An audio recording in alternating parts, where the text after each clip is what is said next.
Bismillahirrahmanirrahim. Xoş gördük, əziz izləyicilər. Ramazan ayının bu günündə hər birinizi salamlayıram. Allah ibadət taatlərinizi, oruclarınızı ali dərəcədə qəbul eləsin. Bizləri bu ayın feyzindən, bərəkətindən binəsib eləməsin inşallah.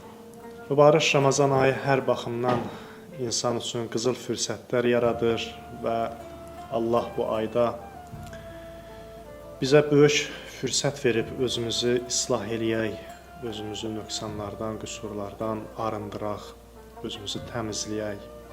Mübarək Ramazan ayının dəyəri bu baxımdan Allah yanında çox böyükdür.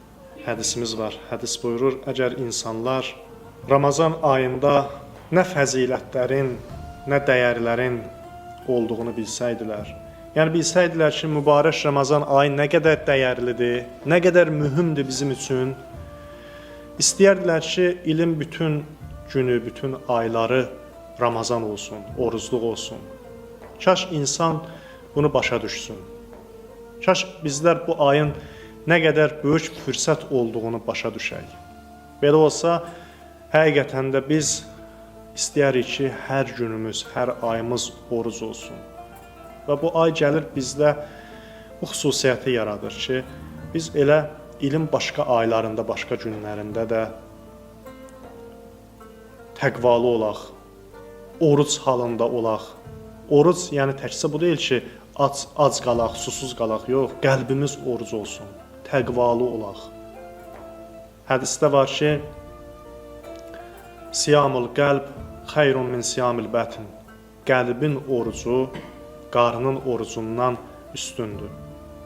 İnsanın qəlbi oruc olmalıdır, qəlbi təqvalı olmalıdır. Yəni, insan özünü qüsurlardan təmizləsin. İnsan öz qüsurlarını bu ayda görsün. Öz qüsurlarımızı və nöqsanlarımızı bu ayda görək. Söhbətimizin mövzusu qüsur mövzusudur bu günləri. Çalışaq bu aylarda özümüzü qüsurlarımızdan təmizləyək, zəif nöqtələrimizi kəşf eləyək. Həm özümüzdə, həm başqalarında bir qüsur görəndə onu gözəl şəkildə, hədisdə var ki, bir-birinizə eyiblərinizi hədiyyə eləyin. Başqasında da bir qüsur görəndə onu elə ona bildirin ki, sanki hədiyyə verirsiniz.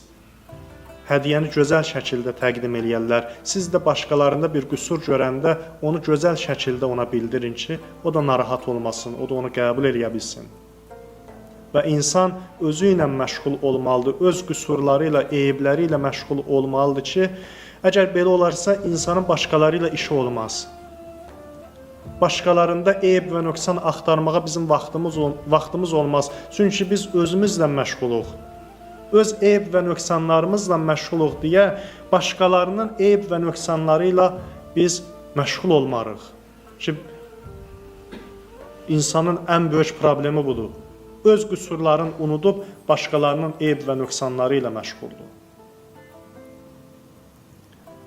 Və həm özümüz, həm başqaları da eyib və qüsurlarımızı bizə deyəndə onu qəbul eləyək, onun çətin islahına çalışaq. Belə olmalıdır. Və bunu özümüzə fürsət bilməliyik ki, nə yaxşı oldu, başqası gəldi mənə bir qüsurumu dedi, gözəl şəkildə dedi, mən xəbərim olmayan həmin o qüsurumdan xəbərdar oldum və onu islah eləməyə çalışıram. İnsan belə olmalıdır.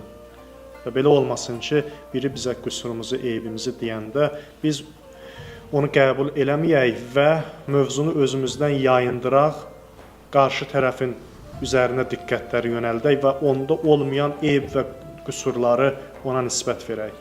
5 nəfərin, 10 nəfərin içində onda olmayan bir qüsuru, eybi ona qarşı, onun əleyhinə işlədirəm ki, özüm diqqətdən yayınım. Hansı ki, o mənim islahım üçün mənim qüsurlarımı mənə demişdi.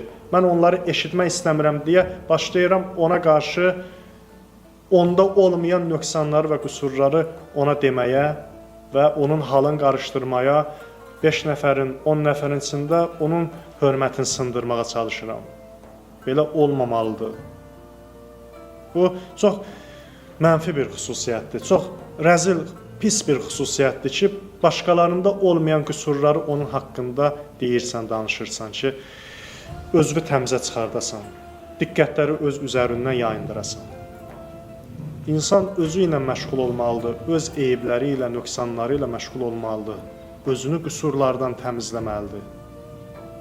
Qiyamət günündə biz baxacağıq ki, Allah bizə fürsət yaratmışdı bu aləmdə. Biz naqislikdən kamilliyə doğru gedək, kamil bəndə olaq, amma biz bu həyata hədər elədik və ömrümüzü sərf elədik başqalarının eyiblərinə, başqalarının nöqsanlarına. Mübarək Ramazan ayı böyük bir fürsətdir ki, biz öz eyiblərimizdən xəbərdar olaq, öz qüsurlarımızdan xəbərdar olaq və onları islah eləyək. Allah bu mühüm işdə, mühüm vəzifədə hər birimizi müvəffəq eləsin və bizlər bu ayda qüsurlardan arınan, qüsurlardan təmizlənən, islah olan bəndələrdən qərar versin inşallah. Allah bu işdə hər birimizi müvəffəq eləsin. Bugünkü söhbətimiz də bu qədər. Sağ olun, salamat qalın.